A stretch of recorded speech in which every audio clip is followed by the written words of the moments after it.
Welcome to Module 4, Getting to Know My Phonics Curriculum. Now that you've learned the 6 essential routines for effective phonics instruction in Module 3, this module will show you how all those routines fit into my complete phonics curriculum. This is where everything comes together: your literacy block, your routines, your scope and sequence, and an introduction to what's included in my curriculum.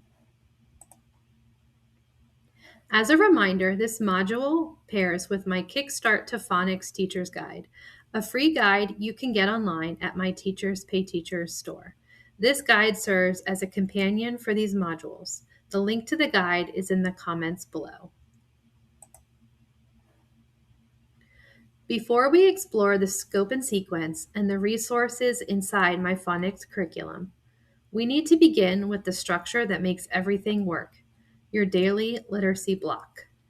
Your literacy block is the instructional engine that drives early reading success.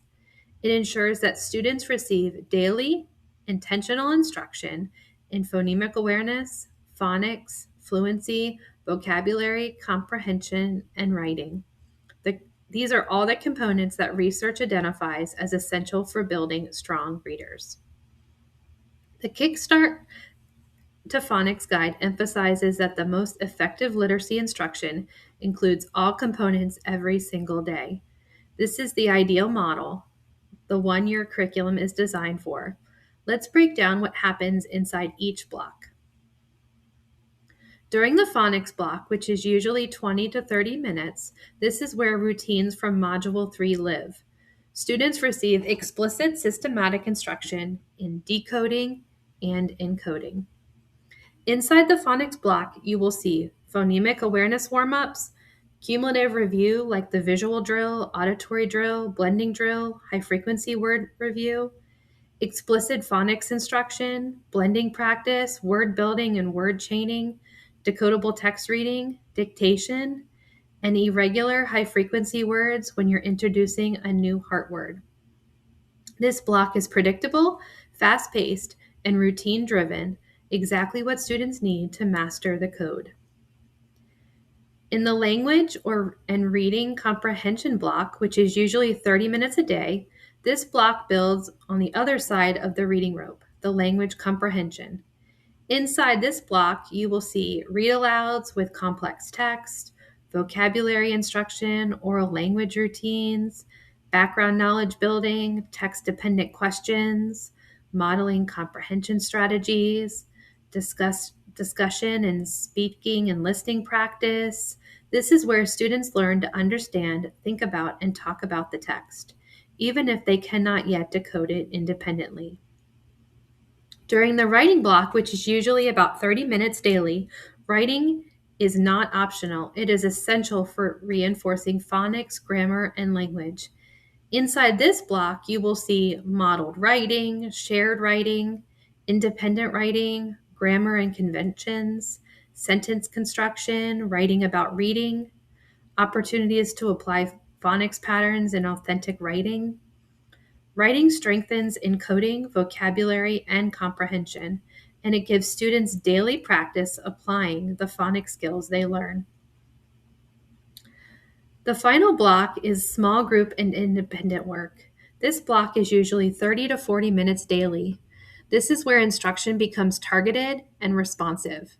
Inside this block, you will see teacher-led small groups, using decodable text reading, targeted phonics interventions, reteaching blending or word building, high-frequency word reinforcement, fluency practice, maybe quick checks to monitor progress. And during independent work, students would be rereading decodables, doing word work, maybe using fluency grids or picture sorts or games to reinforce phonics features they've learned. They might be given writing tasks. This block ensures students receive instruction at their level, not just whole group instruction. Now, in the Kickstart to Phonics Guide, I do include a flexibility weekly schedule that alternates comprehension and writing across the week. This model is not ideal, but it's to accommodate teachers who do not have a full 120-minute literacy block. The flexible model is there to support teachers who are limited on time, but the goal is always the daily model where all components are taught every day. Your curriculum is designed for the ideal daily structure and all routines, resources, and lesson plans aligned with that model. Your literacy block is not just a schedule, it is the instructional ecosystem that makes your phonics curriculum work. Now that we've established the structure of your daily literacy block, let's move into the backbone of the entire phonics system, your scope and sequence. This is where teachers learn what to teach, where to teach it, and why the order matters. The Kickstart to Phonics Guide explains that the scope is the content to be taught, while the sequence is the order in which the content is taught to ensure foundational skills and patterns build upon each other.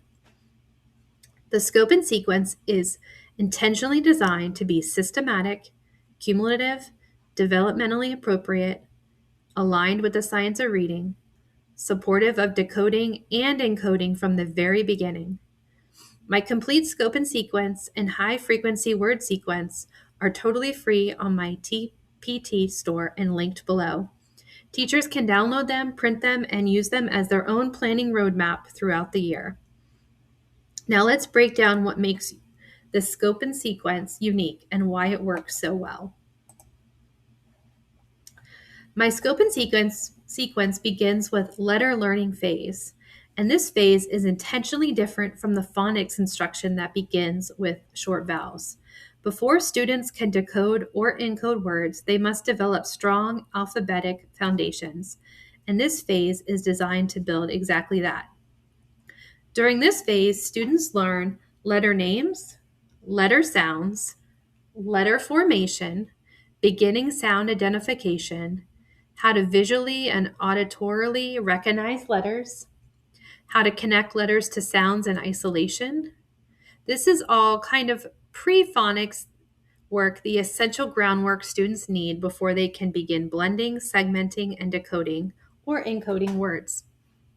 Without this foundation, phonics instruction becomes frustrating and ineffective.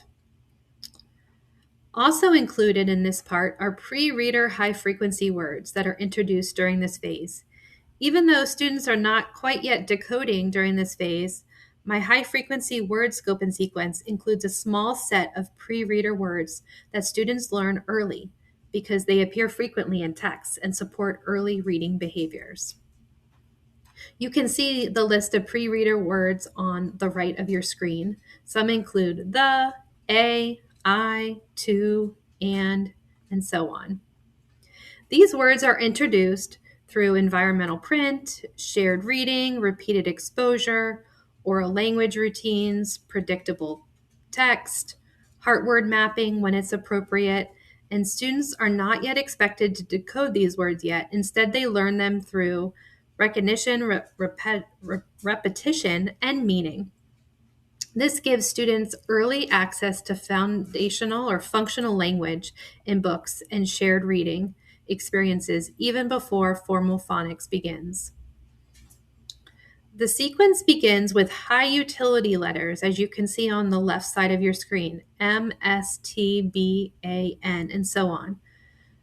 This is done this way so students can quickly begin forming and reading real words once phonics instruction begins.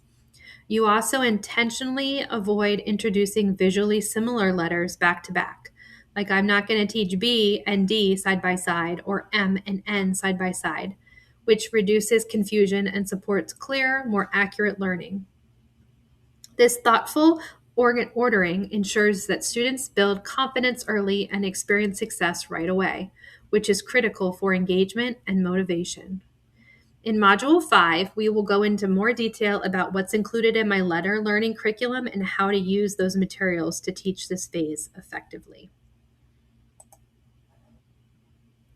Once students have mastered letter names, letter sounds, and letter formation, my scope and sequence makes a deliberate and important shift.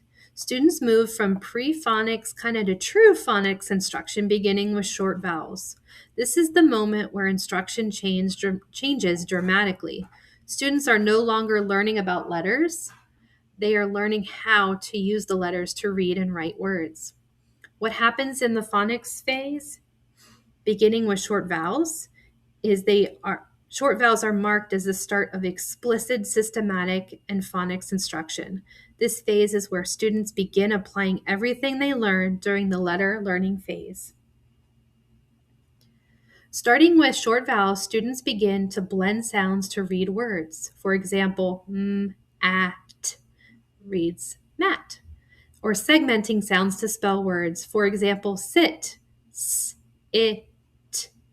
They start to learn phonics patterns, CVC words, short vowel patterns, early spelling rules, applying skills in connected text through decodable sentences and books. They begin building fluency with blending lines, word lists, and repeated readings. They use structured routines such as blending practice, word building, and dictation. This phase is where students experience their real first success as readers. They begin to understand that letters represent sounds, sounds blend into words, and words carry meaning. This is the moment students move from recognizing letters to becoming readers. My scope and sequence is intentionally structured so that each skill builds directly on the one before it. Nothing is random, nothing is isolated.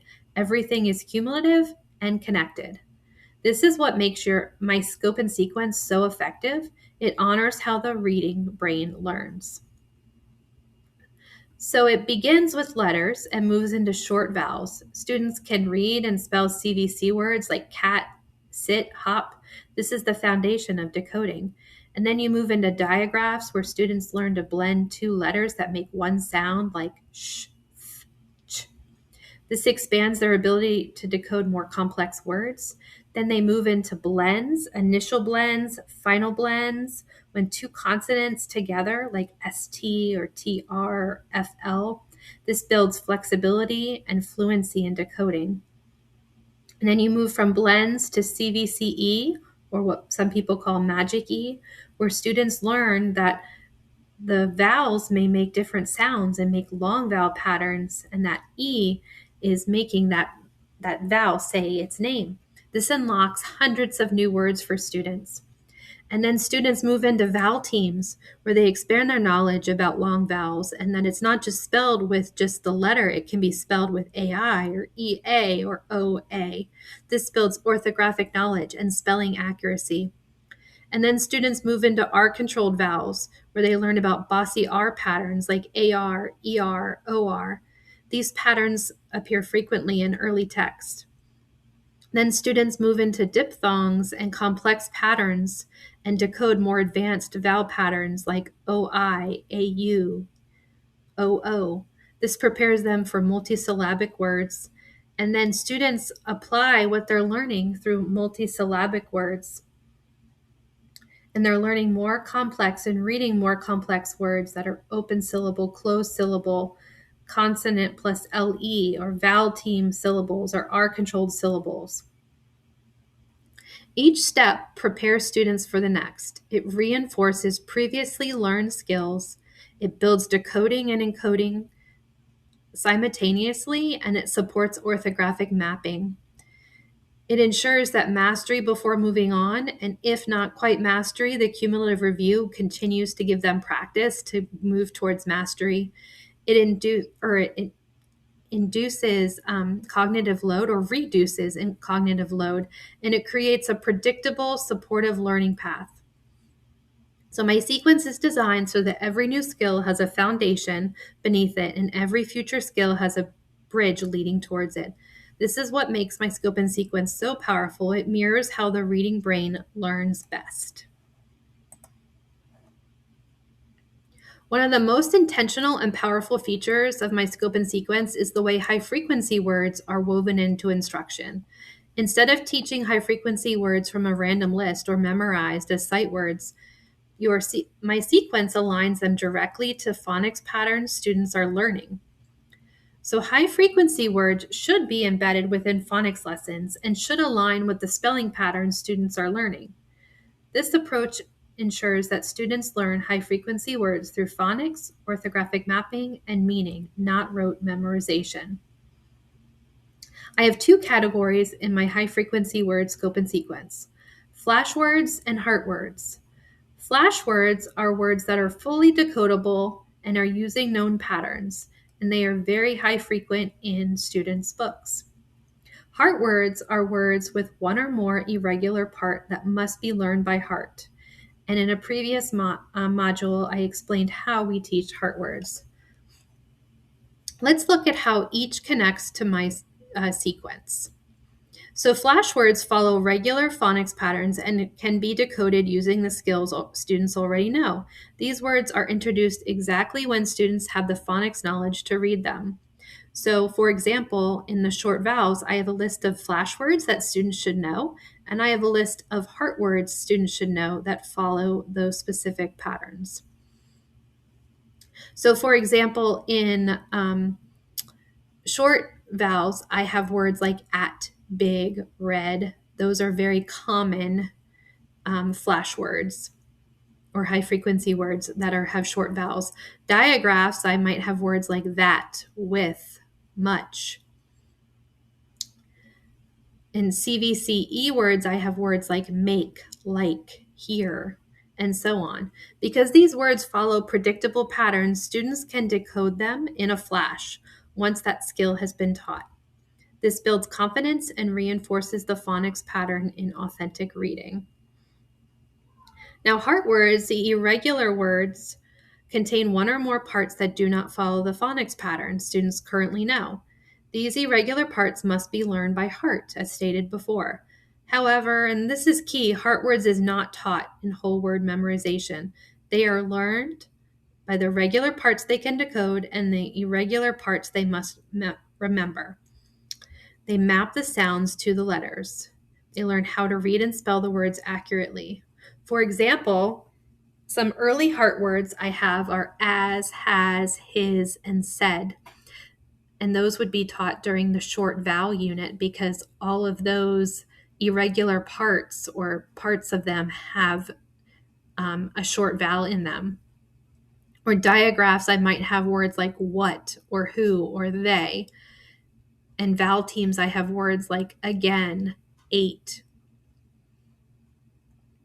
These words are introduced only when the decodable part matches the phonics skill students are learning, and the irregular part becomes the heart part. This ensures students understand the word, they don't just memorize it. Students learn high-frequency words through phonics, not instead of phonics. So heart words are reinforced in the phonics pattern of the week or the time that you're studying. Students build a functional reading vocabulary early, learning these high-frequency words. And the irregular parts are explicitly taught and remembered. This helps students avoid guessing and whole word memorization.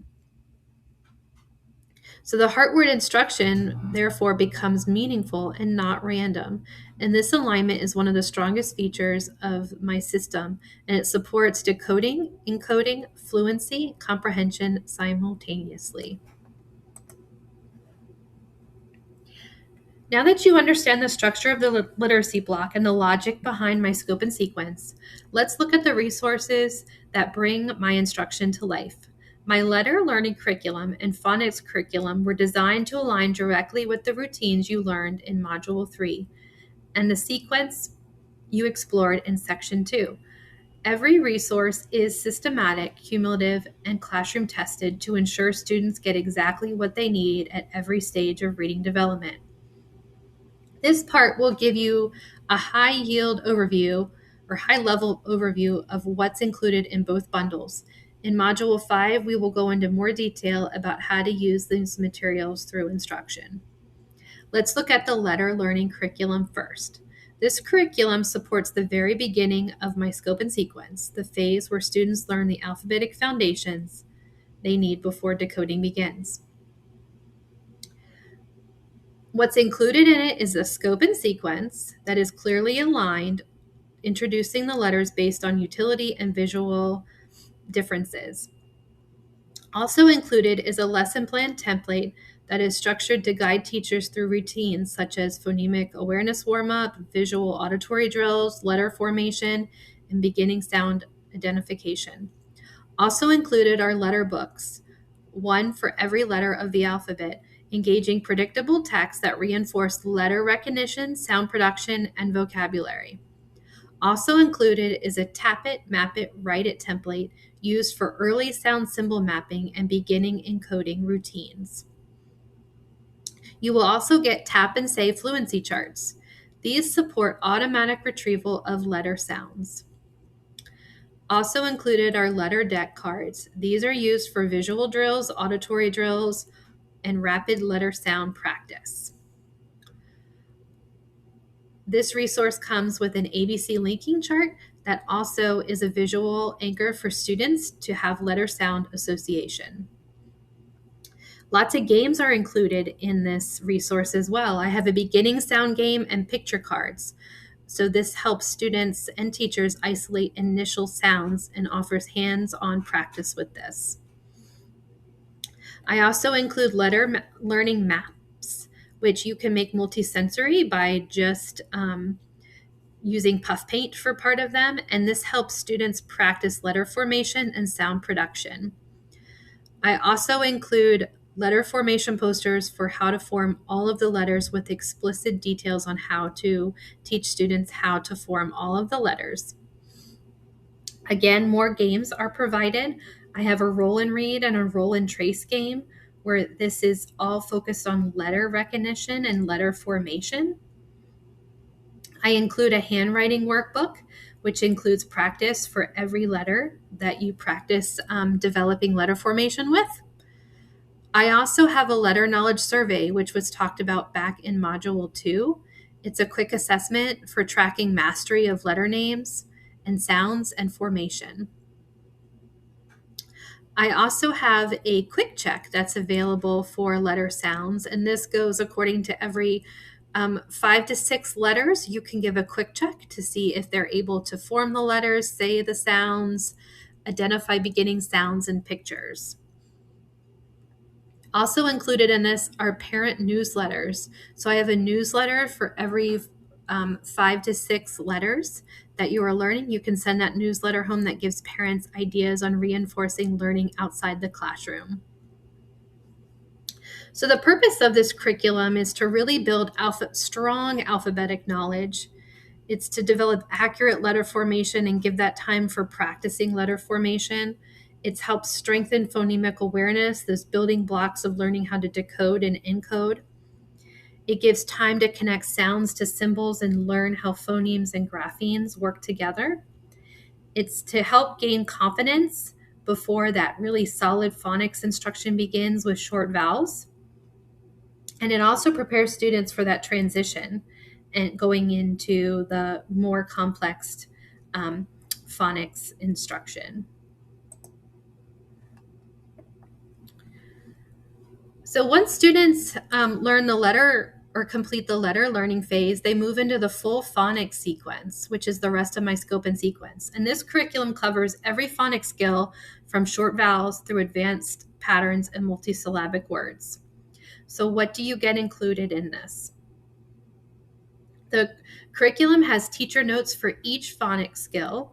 It gives you explanations of the skill, common misconceptions, and instructional tips. You get posters and anchor charts for every skill. It's a visual support for students and teachers. You get a scope and sequence, which is a complete roadmap from short vowels to more complex patterns. You also get the high frequency word scope and sequence, which fully align my flashwords and heart words for each skill. You get word cards and picture cards, so you can use this for blending, sorting, chaining, or small group instruction. You get a word list organized by skill that you can use for blending lines, fluency practice, and dictation.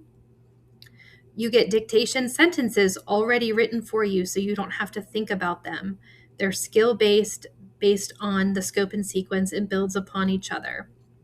You get lesson plan templates. So all the routines I talked about in Module 3, you will get structured plans to follow those routines. You will get phonemic awareness warm-ups. So you will get things that you can already pull from to include in your phonemic awareness warm-ups. You will get Tap It, Map It, Write It templates, and this is a template you use to help practice encoding or doing heart word mapping or sound symbol practice. You will get dictation templates. So if you want to use a certain form for sounds, words, and sentences and high frequency words, I will give you various forms that you can use for that. You will get word sorts. So these are things you can do after you've explicitly taught a phonics skill. It's hands-on practice for analyzing and categorizing phonics patterns. You will get already made word chains for your word building activities to strengthen encoding and decoding. You will get blending practice sheets. These are scaffolded to help teaching blending that helps build fluency. You will get fluency speed drills and fluency grids, and these are all activities that students can use to help practice and build automaticity. You will also get fluency grids for high frequency words. It will give them repeated exposure to flash words and heart words for more automaticity practice. You will also get nonsense word fluency grids. These help strengthen decoding and flexibility and to transfer their phonics knowledge. You will get blending lines. This is a daily fluency practice you can do to align to the skill of the week. You will get Let's Scoop phrasing sheets. This is to help build fluency with phrasing of sentences with the particular phonics skill you are teaching. You will get decodable sentences and decodable text that are connected to the phonics skills that you are working on at the time. You will get lots and lots of games that you can add to your center's intervention or small group practice. We have at least 8+ games included in each phonics feature. You will also get independent practice sheets. I have things like word ladders they can practice, phonics squares, spy code games, fill in the blank, comprehension worksheets, word searches, silly sentences, and more. You will also get a quick check for each phonics skill. And this quick check is a short assessment that will assess their decoding and encoding of the phonics skill that you are currently teaching. And this will help you progress monitor and guide your small group instruction or your whole group instruction. And I will speak more to this in the last module, Module 8. So the purpose of all this curriculum is to really apply the phonics skills in reading and writing. It's to build decoding and encoding fluency. It's to strengthen the orthographic mapping going on in the brain. It's to read connected text aligned to the skill and develop accuracy and automaticity and confidence in students. And it's to support your whole group, small group, intervention, or independent practice. It's to give you all of the supplies that you need to be able to do all of those things. And in Module 6, we will talk more about how these lessons look.